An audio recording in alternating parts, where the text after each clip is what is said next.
Good morning everyone. कैसे हैं आप सभी? आई होप आप सभी लोग अच्छे होंगे, स्वस्थ होंगे, अच्छे से पढ़ाई कर रहे होंगे। मैं निकिता चौधरी स्वागत करती हूँ आप सभी का हमारे एग्जाम जर्नी परिवार में। और आज के सेशन में हम कल तक के जितने भी करंट अफेयर्स के इंपॉर्टेंट क्वेश्चन हो जाते हैं हमारे एग्जाम के पॉइंट ऑफ व्यू से कवर करने वाले हैं। तो पहला क्वेश्चन क्या है?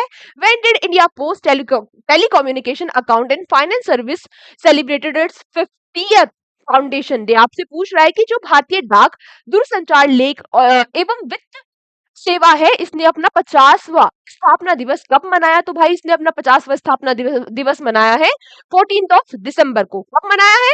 14th ऑफ दिसंबर को इसकी स्थापना हुई थी 1973 में। और इस बार के इसके स्थापना दिवस पर चीफ गेस्ट थे हमारे वाइस प्रेसिडेंट जगदीप धनखड़ जी। कौन थे? जगदीप धनखड़ जी। इसके साथ साथ जो नॉर्थ ईस्ट के हमारे कम्युनिकेशन एंड डेवलपमेंट मिनिस्टर है, यूनियन मिनिस्टर है ज्योतिरादित्य सिंधिया जी, वो भी इस इवेंट में प्रेजेंट थे। याद रखना, पूछ लेगा डायरेक्टली तो पूछ ही लेगा कब सेलिब्रेट किया जाता है, स्टैब्लिश हुई थी ये भी पूछ लेगा, और उसमें चीफ गेस्ट कौन थे ये भी पूछ लेगा, तो याद रखना। अगला आपसे पूछ रहा है who will launch fit India cycling Tuesday recently? अभी हाल ही में जो फिट इंडिया साइकिलिंग ट्यूसडे है, ये किसने लॉन्च किया है? तो ये लॉन्च किया है हमारे स्पोर्ट्स मिनिस्टर आप बताओ स्पोर्ट्स मिनिस्टर कौन है? ये लॉन्च किया है किसने? हमारे स्पोर्ट्स मिनिस्टर ने। क्यों लॉन्च किया है? भाई इनका कहना है कि कहाँ पर लॉन्च किया है? उससे पहले ये लॉन्च किया है न्यू दिल्ली में। अब इनका कहना है कि हर ट्यूसडे एटलीस्ट आप 30 मिनट, आधे घंटे मतलब साइकिलिंग करो, है ना? ये आपकी हेल्थ के लिए तो अच्छा है ही, उसके साथ साथ एनवायरनमेंट के लिए भी अच्छा होगा। और दिल्ली की हालत तो आपको पता ही होगा, वहां पे AIQ कितना ज्यादा खराब हो चुका है। मतलब अगर आप दिल्ली में रह रहे हो तो इसका मतलब, अगर दिल्ली के हवा में बस सांस ले रहे हो तो आप 50 मतलब 49 to 50 सिगरेट पी रहे हो एक दिन में। और जो सिगरेट पी रहा है, फिर सोचो मतलब क्या फेफड़ों की क्या हालत हो रही होगी, है ना? तो किसने लॉन्च किया है? मनसुख मांडविया जी ने, हमारे स्पोर्ट्स मिनिस्टर मनसुख मांडविया जी ने। ठीक है। अगला आपसे पूछ रहा है Zakir Hussain has passed away recently, who was he? Zakir Hussain को कौन नहीं जानता? जाकिर हुसैन बहुत बहुत फेमस पर्सनालिटी है। ये तबला प्लेयर है। अभी तक भी इनका इनका एग्जाम में क्वेश्चन इतनी बार आता है, और अभी हाल फिलहाल में इनकी डेथ हो गई, तो अब तो सोचो कितनी बार पूछा जाएगा। तो जाकिर हुसैन क्या है? तबला प्लेयर है, याद रखना। रट लेना, एग्जाम दिमाग में छाप लेना, एग्जाम में पूछेगा, है ना?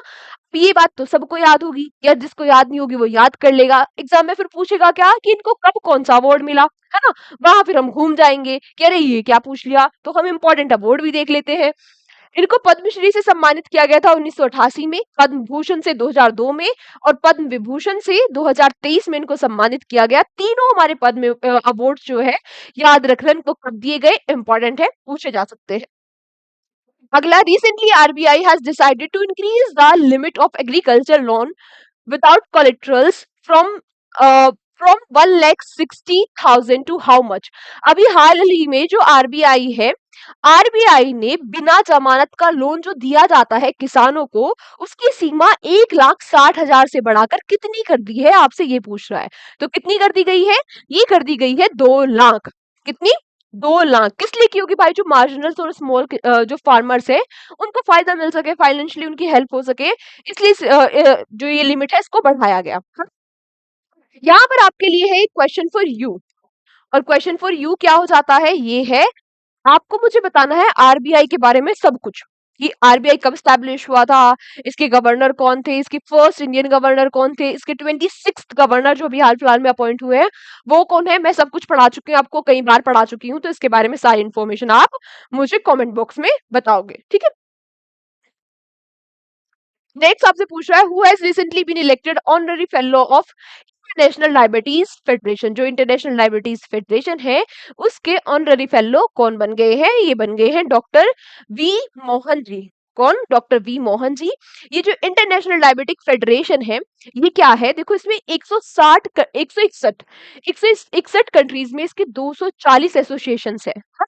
इसके हेडक्वार्टर्स कहाँ पर है? इसके हेडक्वार्टर्स है ब्रुसेल्स में। इसके बारे में आप ये बात भी याद रखेंगे। अगला आपसे पूछ रहा है recently the governor of state has started युवा शुद्धि अभियान। और अभी आपका एक गलती से मैं आंसर दिख गया था, वो तो इसका आंसर तो एकदम से बता देंगे, है नलायको। क्या ये आपसे पूछ रहा है कि युवा शुद्धि अभियान जो है ये किसने शुरू करा है? पहली बात तो ये है कि ये युवा शुद्धि अभियान है क्या। ये युवा शुद्धि अभियान जो है, जो ड्रग्स अब्यूज है उसको रोकने के लिए, यानी कि जो ड्रग्स का दुरुपयोग होता है उसको रोकने के लिए लॉन्च किया है कर्नाटका के गवर्नर ने। अब बात करें कर्नाटका के गवर्नर कौन है, तो ये कौन है, थावर चंद गहलोत, इनका नाम भी आप याद रखना। अगला question, recently with whom has defence minister Rajnath Singh sign an agreement for 12 Sukhoi 30 aircraft. अभी हाल ही में जो हमारे रक्षा मंत्री है राजनाथ सिंह जी, उन्होंने किसके साथ 12 सुखोई 30 लेने का मतलब बनाने का समझौता जो है वो कर लिया है। तो किसके साथ किया होगा, किसके साथ किया होगा, हाँ हमारे HAL, हिंदुस्तान एरोनॉटिक्स लिमिटेड के साथ। बात करें हम हिंदुस्तान एरोनॉटिक्स लिमिटेड के बारे में, तो ये भारत की वो कंपनी है, क्या है, पब्लिक सेक्टर, एक सरकारी एरोस्पेस और डिफेंस कंपनी है। जो एक और बात इंटरेस्टिंग यहाँ पर ये है कि ये दुनिया की सबसे पुरानी और सबसे बड़ी एरोस्पेस और डिफेंस जो मैन्युफैक्चर करती है वो कंपनी है, ठीक है, इस बात को भी आप याद रखना। और हाँ, आपसे अगर पूछ ले किसके डायरेक्टर किसके द्वारा चुने जाते हैं, तो ये चुने जाते हैं प्रेसिडेंट के द्वारा, मिनिस्ट्री ऑफ डिफेंस के कहने पर, ठीक है, ये तो आप याद रखेंगे ही कि भाई 12 सुखोई किसके द्वारा बनाए जा रहे हैं, HAL के द्वारा। उसके साथ साथ आप HAL के बारे में ये बातें भी याद रखेंगे, और ये कब स्टैब्लिश हुई थी, 23 दिसंबर 1940 को। ये जो फैक्ट्स मैंने आपको बताए हैं इनको भी आप याद रखेंगे, इंपॉर्टेंट है।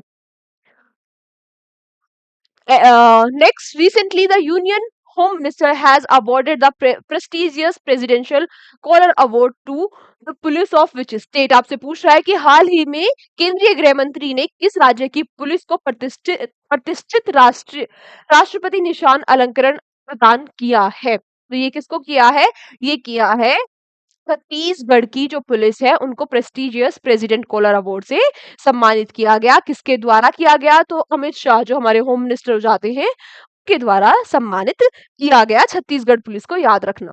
अगला आपसे पूछ रहा है, where will the acro world championship and aero show 2024 organise. आपसे पूछ रहा है कि ये जो एक्रो वर्ल्ड चैंपियनशिप है और जो एरो शो है 2024 का, ये कहां पर होने वाला है, ये होगा उत्तराखंड में। कहाँ होगा, उत्तराखंड में, याद रखना।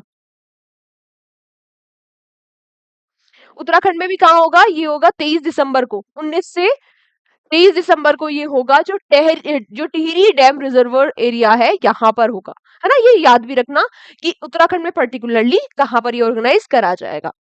लास्ट क्वेश्चन आज का क्या हो जाता है, recently which chatbot has launch for the Mahakumbh Mela 2025। तो महाकुंभ मेला 2025 में होने वाला है, आपको पता है कहाँ होने वाला है, उत्तर प्रदेश के प्रयागराज में होने वाला है। 13 जनवरी से 26 फरवरी तक चलने वाला है। ये सारी चीजें आपको पता होगा, इसीलिए उत्तर प्रदेश में एक अलग से डिस्ट्रिक्ट भी बना दिया गया महाकुंभ मेला डिस्ट्रिक्ट के नाम से, जो उत्तर प्रदेश का 76वां डिस्ट्रिक्ट हो गया। ये सारी चीजें तो पता होगी आपको। यहाँ पर एक चैटबॉट भी लॉन्च कर दिया गया, इसका नाम क्या है, इसका नाम है क्वेरियस हेल्पर। ये क्या करेगा, जो श्रद्धालु आएंगे ये उनको गाइड करेगा, उनको इन्फॉर्मेशन देगा कि भाई इतने ज्यादा लोग आएंगे, 40 करोड़ बताया जा रहा है कि लोगों के आने की संभावना है। तो ये चैटबॉट वहां पर लॉन्च कर दिया गया है, जो श्रद्धालु आएंगे उनको गाइड करेगा, उनको कुछ इन्फॉर्मेशन चाहिएगी तो वो दे देगा, कौन, चैटबॉट, ठीक है। और ये मैंने आपको ये सारी बातें आपको पता ही है, उसके द्वारा लॉन्च किया गया है। यहाँ पर ये भी याद रखना, हमारे प्रधानमंत्री नरेंद्र मोदी जी के द्वारा इसको लॉन्च किया गया। Thank you so much everyone हमारे साथ सेशन में एंड तक बने रहने के लिए। आज की क्लास को हम यहीं तक रखते हैं, कल के सेशन में आप सभी प्यारे बच्चों से फिर से मुलाकात होगी। तब तक यूं ही हंसते रहिए, मुस्कुराते रहिए, अच्छे से शिद्दत के साथ पढ़ाई करते रहिए। और भाई जो भी डिले हो रहा है, ये पीडीएफ वाला आज से आपको सारी चीजें टाइम पर मिलेंगी। और जो पीछे वाली भी है एक दो पीडीएफ, वो डल जाएगी, शायद कल की नहीं डल पाई थी, है ना, कुछ बच्चे मैसेज कर रहे थे, वो डल जाएगी, तो उसमें टेंशन लेने वाली कोई बात नहीं है। और दूसरी बात, मुझे समझ नहीं आता कि जब मैं कहती हूँ हैंड रिटन नोट्स बनाने हैं तो आप पीडीएफ के लिए इतने परेशान क्यों हो जाते हो। वो तो मैं इसलिए डलवा देती हूँ कि चलो ठीक है भाई, कभी इमरजेंसी में नोट्स ना बने हो या फिर कुछ चीजें रह गई हो, लिख ना पाए हो, मैं वो डलवा देती हूँ। पर नोट्स बनाओ भाई, पीडीएफ के भरोसे इतना मत रहो कि परेशान हो जाते हो कि पीडीएफ नहीं आई मैम, कल की पीडीएफ नहीं आई। बाकी आज के सेशन को हम यहीं तक रखते हैं, कल के सेशन में आप सभी प्यारे बच्चों से फिर से मुलाकात होगी। तब तक अच्छे से पढ़ाई करते रहो, अपना ध्यान रखो, अपनी हेल्थ का ध्यान रखो भाई, अपनी हेल्थ का ध्यान रखना मस्ट है ना। अपने बड़ों को सम्मान करो, अपने छोटों को प्यार दो। जय हिंद, जय भारत।